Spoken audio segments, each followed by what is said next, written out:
Humans of the cardboard, welcome back to Just Nuts, guys. We have a brand new archetype dropping tonight for Supreme Darkness, the next core set after Rage of the Abyss. It looks like it's based on some trap monsters, which is really interesting because we've gotten some recent stuff like Silhouette Rabbit, which might make this extra spicy, but we'll have to wait and see until we take a full-on look here. It's called ARG Stars. Looks like it's in the first translation. They're saying it's supposed to be read as Argo Stars, but you know, we'll obviously have to see how they go. It's a new waifu strategy, or, you know, got that waifu tax. Definitely going to be costing something. Let's see how the first wave looks. It's only like 5 cards. It's a monster, a field spell, and 3 continuous traps, which I assume are all trap monsters, if that's what the archetype is based on. So here we go. Let's get started here. This is Argo Star Adra, the Laurels. She's your only main deck monster so far. She is a level 4 Earth Warrior. So she's roadable for an extra copy on her, but I think that's basically it. That's searching her. 18/18 for the stats. Pretty beefy for a level 4 normal summon. You can only use the third effect once per turn.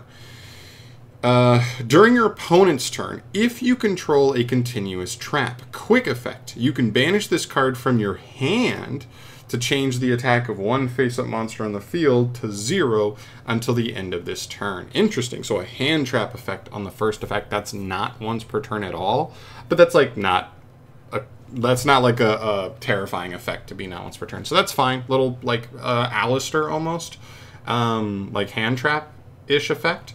Second effect, if this card is normal summoned, your opponent can activate cards or effects in response to the activation of your continuous trap cards and their effects for the rest of this turn.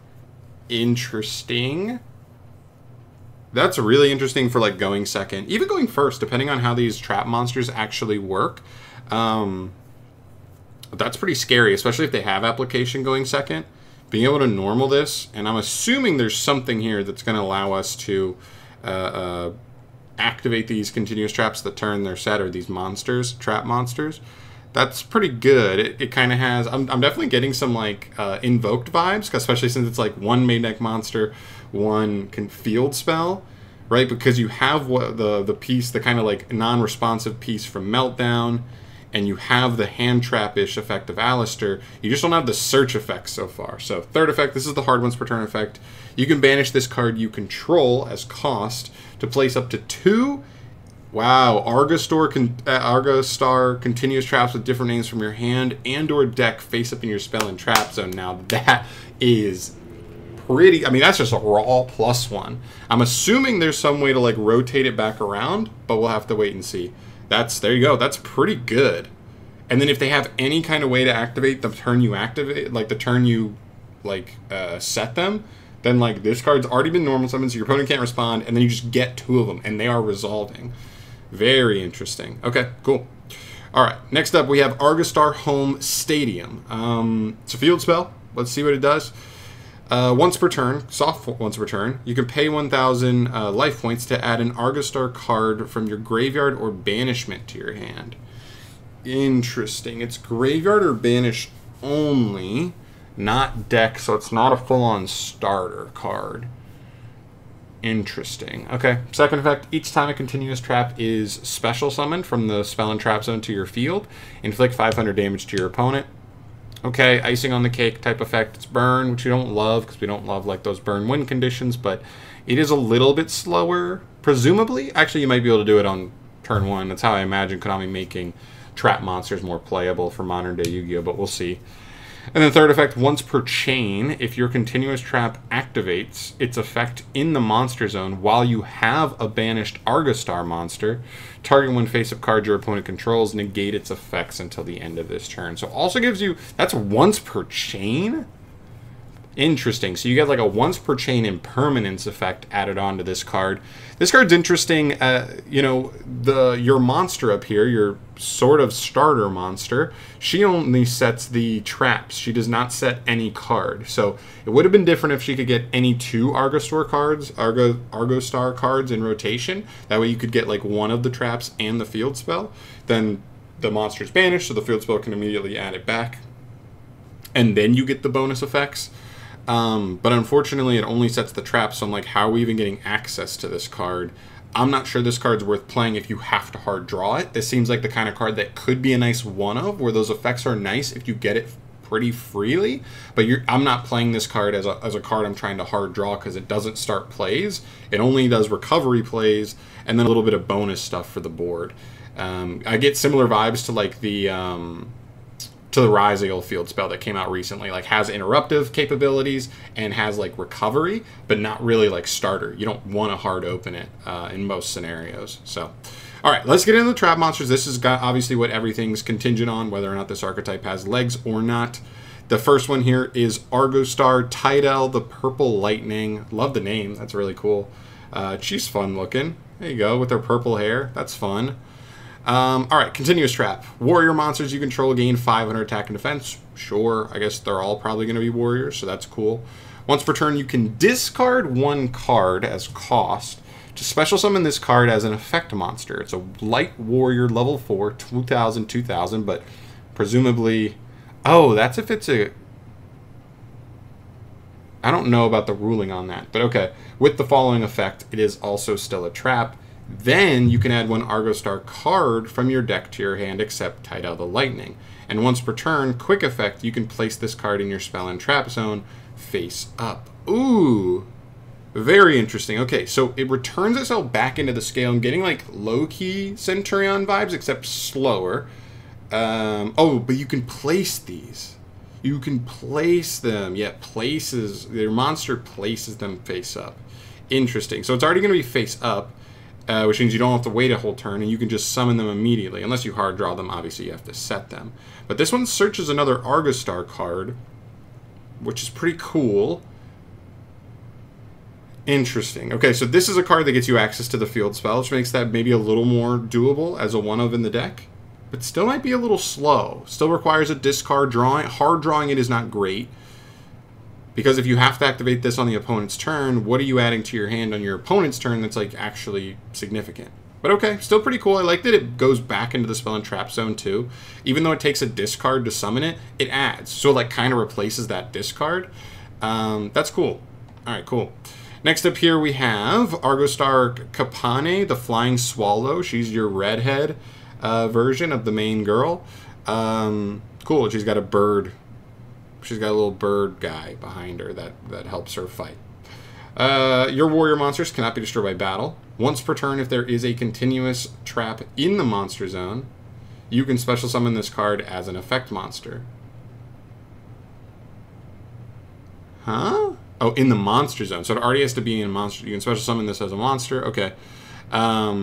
It's another light warrior, 1818, so decent stats with the following effect. It is also trapped. Then, if you have any banished Argostar monsters, gain 500 life points. Once per turn, you can place this card in your spell and trap zone face up.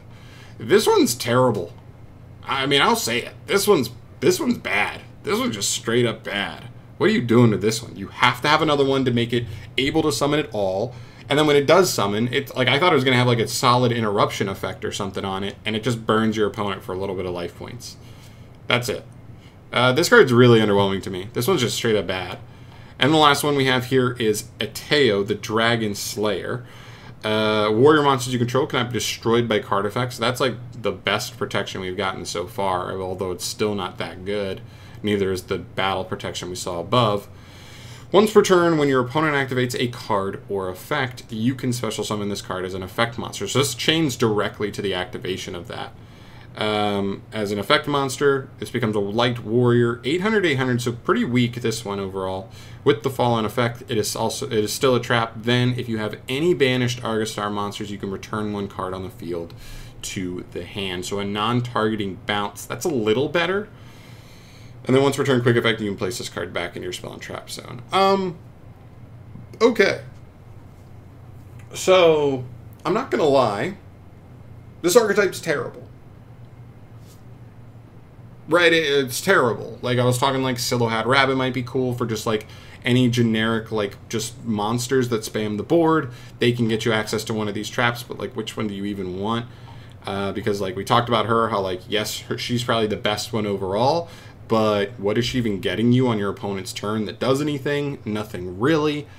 This one's not the worst interruption, but it's only an interruption if you have an Argostar monster banished. which brings us back to the fact that if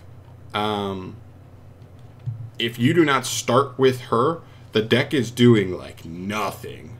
The deck is doing like absolutely nothing if you do not start with exactly Audra the Laurels. So interesting start. Surprised it's so light. Usually when you see only like a 5-card start to a full-on archetype, like new theme, they get a little bit better quality cards. But I can see a world where this does develop. You know what I mean? If we get 2 more main deck monsters, maybe a starter spell that adds consistency in finding, you know, Audra the Laurels, or maybe one of the other main deck monsters if they get more, and then maybe 1 more, 2 more of the trap monsters, and they, you know, they get a little more powerful. Overall, I can see something. There's no restrictions here. That's the fun thing too, is like we have so many more engines these days that don't use your normal summons, so just combining them with other engines could be a way to go about it as well. It is a start. It is not a great start, but there are small things here. The monster is a good starter card. This field spell has some tools to it if it's a card you get pretty freely. I'm just not sure it's great yet.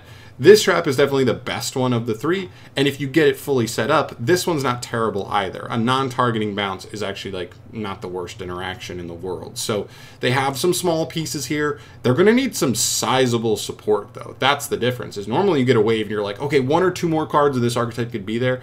I think this archetype needs more than 1 or 2 cards. So let me know your guys' thoughts down below. It's cool. I thought for years, like I've wanted Konami to kind of push forward with a trap monster archetype. We got Sellhat Rabbit, which is cool because more archetypes are going to be able to use it because it's generic. We've had Eldritch a couple of years ago, stuff like that.